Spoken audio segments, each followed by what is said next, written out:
Hello friends and my dear students, welcome to our channel. मैं राजेंद्र मंडलोई आपका हमारे channel पर स्वागत करता हूं। और आज का हमारा वीडियो है class 11th base line survey test subject English. English के बेस लाइन सर्वे टेस्ट के पेपर को हम सॉल्व करेंगे। ठीक है दोस्तों, चैनल पर यदि आप नए हैं तो चैनल को आप सब्सक्राइब करें, साथ ही आपके फ्रेंड्स, रिलेटिव, क्लासमेट्स के पास इस वीडियो को शेयर करें और आप खुद इसको चेक करें कि आपके कितने नंबर आ रहे हैं।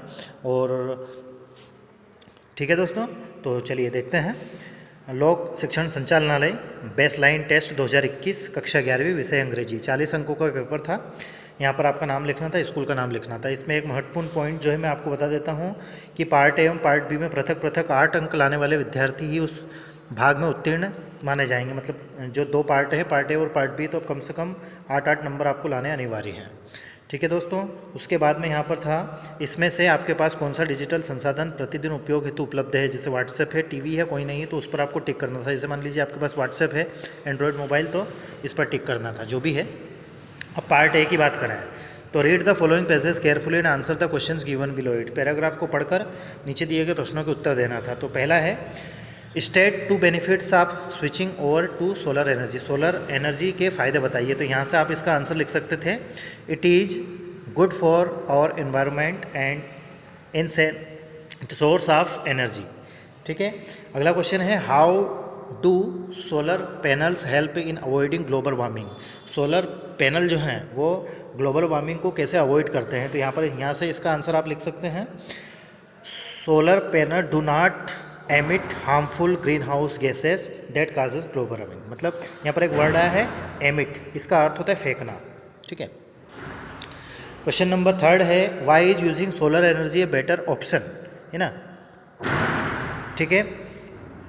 इसमें है अनदर वर्ड फॉर इंसेंट, है ना। तो इसका जो आंसर, इसका जो मीनिंग होता है वो मीनिंग होता है निरंतर, लगातार, है ना, बिना रुके। तो इसका आएगा पहला वाला ऑप्शन, अनएंडिंग, जिसका कोई अंत ना हो। ठीक। क्वेश्चन नंबर 5 है, choose the noun form of the word reduce from the following option. Option दिए गए 4, उसमें रिड्यूस की नाउन फॉर्म लिखना है। नाउन मीन्स होता है संज्ञा। ठीक। तो इसमें आप देखिए ऑप्शन नंबर 2 सही रहेगा, रिड्यूशन। क्वेश्चन नंबर 2 है, read the following poem carefully and answer the question given below it. Poem को पढ़कर प्रश्नों के उत्तर देना था। जैसे पहला है, what is the freedom according to the poet. Poet के अनुसार फ्रीडम क्या है। तो ये 2 लाइनें आप लिख देंगे तो आपका आंसर सही रहेगा, freedom is a right to do anything that pleases you. ठीक है। मतलब आज़ादी तुम्हारा हक है और इस प्रकार का कुछ करने के लिए तुम्हारा राइट है, होता है। और एनीथिंग दैट प्लीजेस यू, जो भी आप करते हैं वो आपको प्रसन्न करती हो। प्लीजेस मीन्स होता है प्रसन्न करना।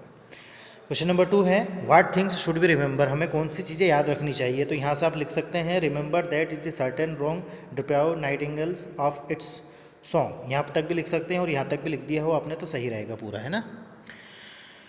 अगला क्वेश्चन है, फ्रीडम इज, फ्रीडम क्या है। तो फ्रीडम क्या है, एक नाउन है, एक संज्ञा है। ठीक है। क्वेश्चन नंबर ई है, which of the following words of the poem means take away from. Take away from का अर्थ होता है दूर ले जाना, तो डिप्राइव इसका अर्थ होता है किसी वस्तु को छीन लेना। तो ऑप्शन नंबर 3 जो है इसका, 2 जो है इसका सही रहेगा। अगला क्वेश्चन है, right a paragraph in about 50 to 60 words on precautions and safety measures to prevent spreading कोविड-19। कोविड-19 के बचाव के लिए आपको एक पैराग्राफ राइटिंग करना है जिसमें 50 से 60 शब्द समाहित होने चाहिए। तो ये कोविड-19 के ऊपर आर्टिकल मैं ऑलरेडी ही हमारे चैनल के माध्यम से करवा चुका हूँ। वो आपने यदि नहीं देखा है तो उसको ज़रूर देखिएगा। उसकी लिंक मैं इस वीडियो के डिस्क्रिप्शन में दे दूँगा, तो वहाँ से आप उसको नोट कर सकते हैं, क्योंकि आपकी एग्ज़ाम के पॉइंट ऑफ व्यू से ये बहुत महत्वपूर्ण है। उसके बाद में, write an application to your class teacher to grant you 2 days sick leave. Sick leave मतलब बीमारी के लिए, छुट्टी के लिए आपको एप्लीकेशन लिखना है। तो ऑब्वियसली माफ़ कीजिएगा, मतलब अच्छे से आपने लिखी दी होगी, क्योंकि एप्लीकेशन तो आप कर ही सकते हैं ना। उसके बाद में अथवा में था तो लेटर था, तो इसके स्थान पर यही आपने किया होगा और करना भी चाहिए मेरे ख्याल से। पार्ट बी की बात करें तो, choose the correct word from the bracket to fill in the blank and complete the sentence. We are united, no one can harm us. जब तक, देखो एज, लॉन्ग एज का अर्थ होता है जब तक, और एज सुन एज का अर्थ होता है जैसे ही। तो जब तक हम एक साथ रहेंगे हमें कोई चोट नहीं पहुंचा सकता। तो ऑप्शन नंबर 1 इसका सही रहेगा। अगला क्वेश्चन है, I sent a precious gift my mother. तो इसमें आएगा 2।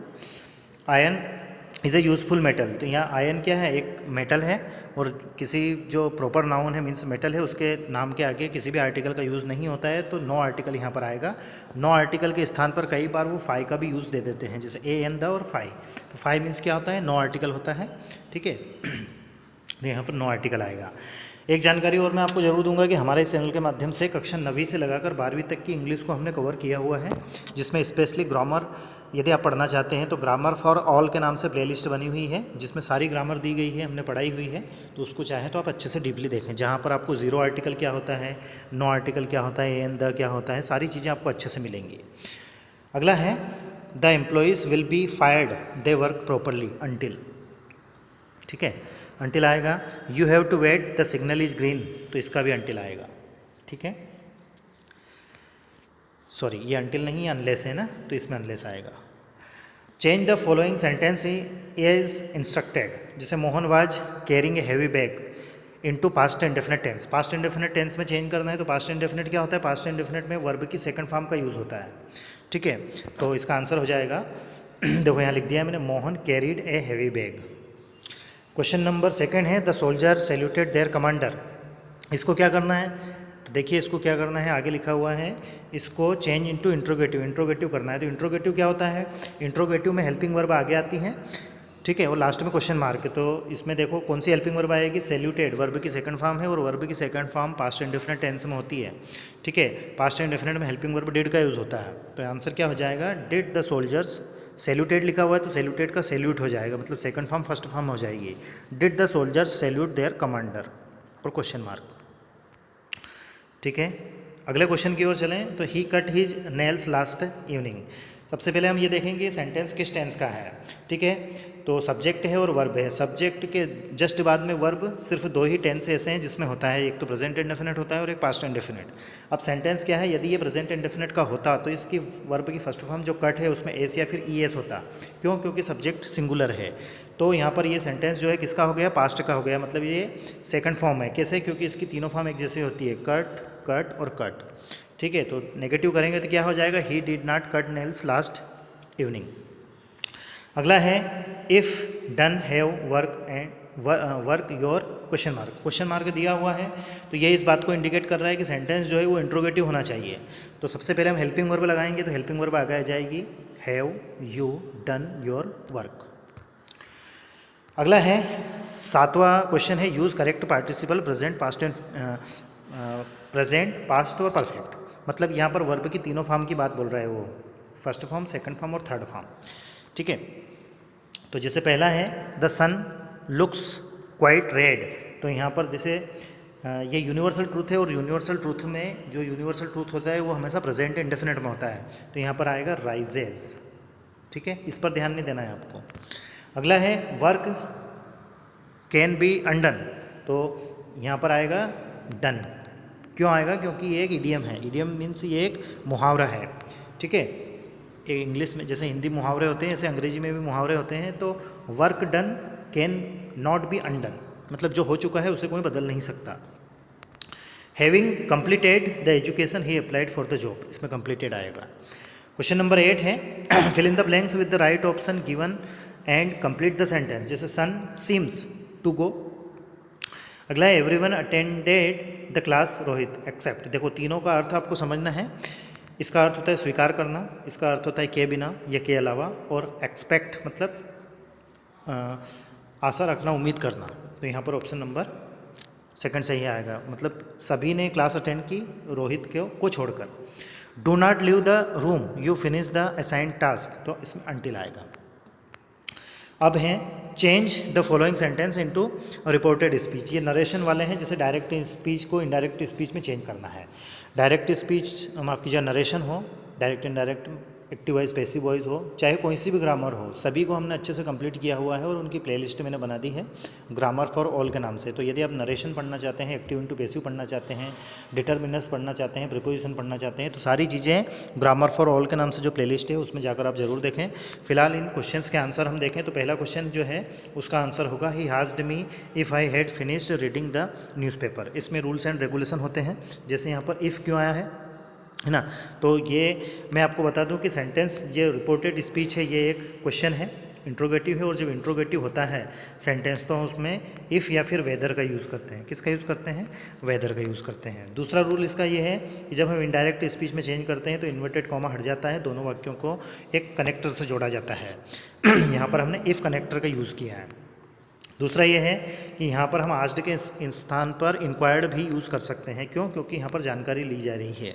अगला क्वेश्चन है she said to me where are we going this summer.